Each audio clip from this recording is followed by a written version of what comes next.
Just two more episodes here in the regular season of Cole's Buckeye Corner. Hard to believe that the season is already getting close to an end, but still plenty of big football games upcoming.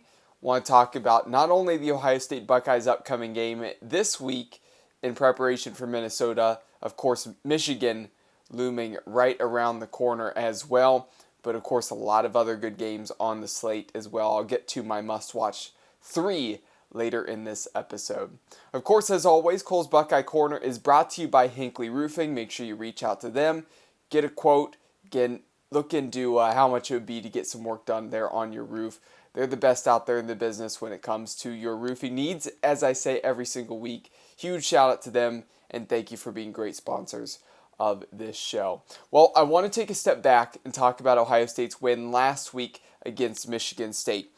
Winning that one 38-3, and ultimately, because they were so dominant in that first half, they were able to bring in the backups like midway through the third quarter, honestly. So, a game that, if this was earlier in the year, Ryan Day even admitted in his press conference, he may have kept guys in a little bit longer, but because Michigan's right around the corner, because we're getting towards the end of the season, pulled people a little bit earlier.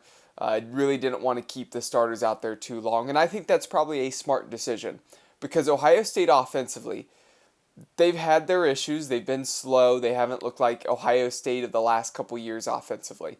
But they've had flashes from Marvin Harrison Jr., from Travion Henderson, from Cade Stover at times. I can run down the list of guys who have flashed. But Kyle McCord had his best game at quarterback for Ohio State against Michigan State. And I was really pleased with what I saw. Pretty consistent overall, making smart decisions, and putting the ball where it needed to be.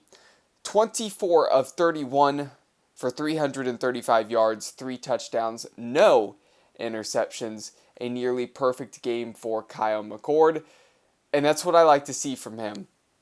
He needed that.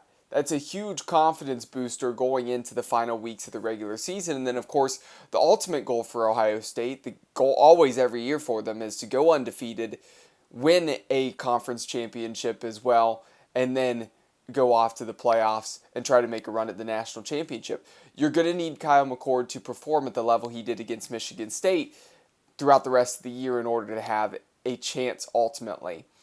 Now, Michigan State, yeah, they've had their issues this year. Of course, Mel Tucker being fired, have an interim head coach here right now, and their team that was reeling last year, not that successful. So it's not a Michigan State of like 4 or 5 years ago where they were actually decent. This is a Michigan State team that's struggling. So it's not a great win, honestly, when it comes to that side of things. Not like it's a resume builder or anything like that, but it is a confidence builder. Not only for guys like McCord, but really that whole offense in general. The offensive line has continued to improve week to week. Marvin Harrison Jr. still performing well. Had a good game himself, trying to add on to his Heisman campaign. 7 receptions, 149 yards, and 2 touchdowns as well. Just a really good game for him receiving. But then he also had 1 carry for 19 yards and a touchdown there. So a 3-touchdown game for Harrison in general. There's not a whole lot I need to say about the defense. The defense has been good. They've been good for weeks. Really all season they've been good. It's a reason why there's only 2 teams in the country that are giving up less than 10 points per game. Michigan and Ohio State.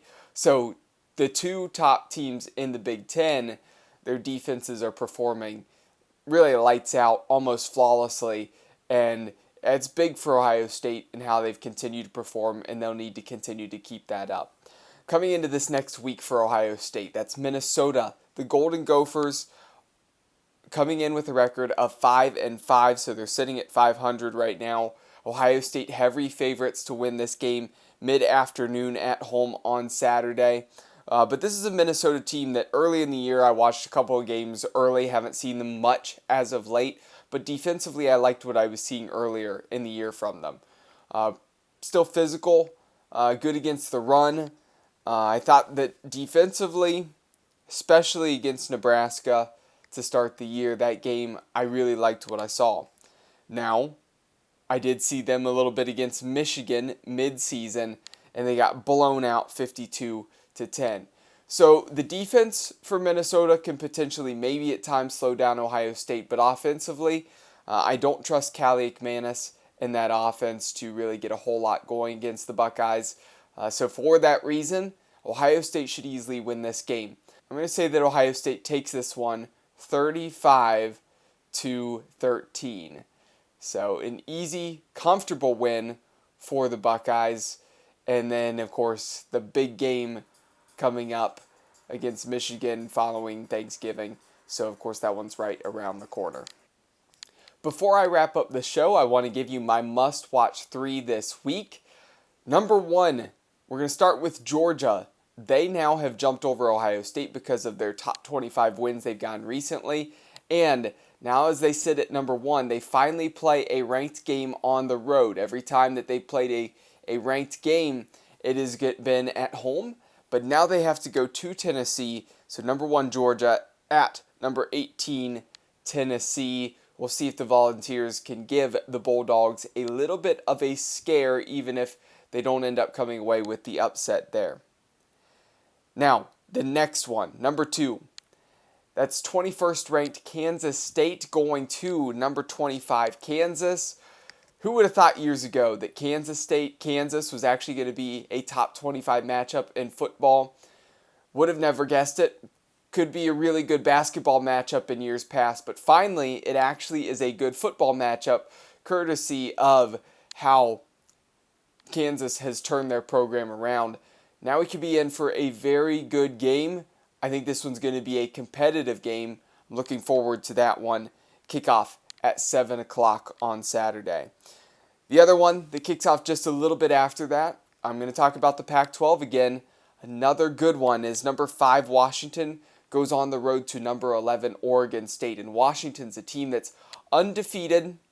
I think should personally be in the 4th spot over Florida State because they've been a lot more convincing as of late than Florida State has, who's been sneaking by in their games and playing some cupcakes as well, whereas Washington's had a tougher slate, a tougher schedule in the Pac-12. They haven't been given the respect that they deserve. They should be in that 4 spot.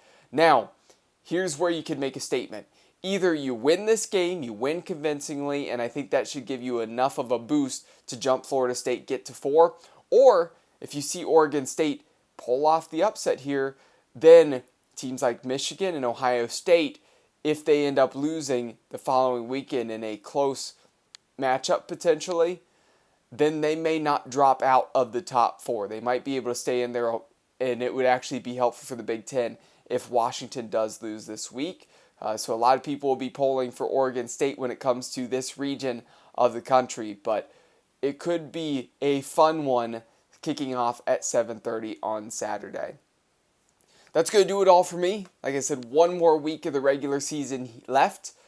Upcoming that big game against the Wolverines and, of course, all the implications for the playoffs and Big Ten Championship and everything else that's surrounding right now. Going to be a crazy week to talk about it next week. But I want to thank everybody for tuning in for this one. I hope you enjoy the game of Ohio State versus Minnesota. And as always, for myself, Cole McDaniel, go Bucks.